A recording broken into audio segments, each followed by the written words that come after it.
Birches by Robert Frost.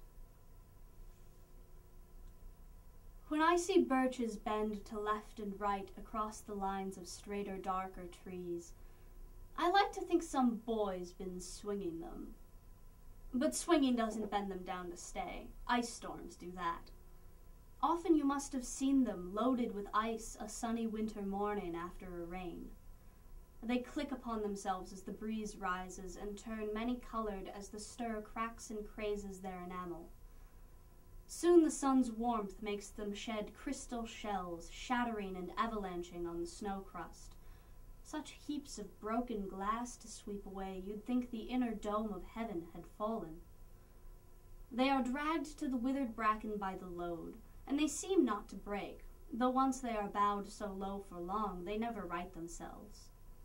You may see their trunks arching in the woods years afterwards, trailing their leaves on the ground like girls on hands and knees that throw their hair before them over their heads to dry in the sun. But I was going to say, when truth broke in with all her matter-of-fact about the ice storm, now am I free to be poetical? I should prefer to have some boy bend them as he went out and in to fetch the cows. Some boy too far from town to learn baseball, whose only play was what he found himself, summer or winter, and could play alone. But I was going to say, when truth broke in with all her matter-of-fact about the ice storm, now am I free to be poetical? I should prefer to have some boy bend them as he went out and in to fetch the cows. Some boy too far from town to learn baseball, whose only play was what he found himself, summer or winter, and could play alone. One by one he subdued his father's trees by riding them down over and over again, until he took the stiffness out of them, and not one but hung limp, not one was left for him to conquer.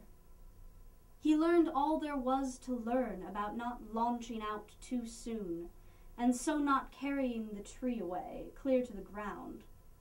He always kept his poise to the top branches, climbing carefully, with the same pains you use to fill a cup up to the brim, and even above the brim. Then he flung outward, feet first, with a swish, kicking his way down through the air to the ground.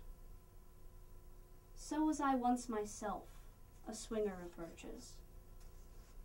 And so I dream of going back to be. It's when I'm weary of considerations and life is too much like a pathless wood where your face burns and tickles with the cobwebs broken across it, and one eye is weeping from twigs having lashed across it open. I'd like to get away from earth a while, and then come back to it and begin over. May no fate willfully misunderstand me and half grant what I wish and snatch me away, not to return. Earth's the right place for love. I don't know where it's likely to go better. I'd like to go by climbing a tree.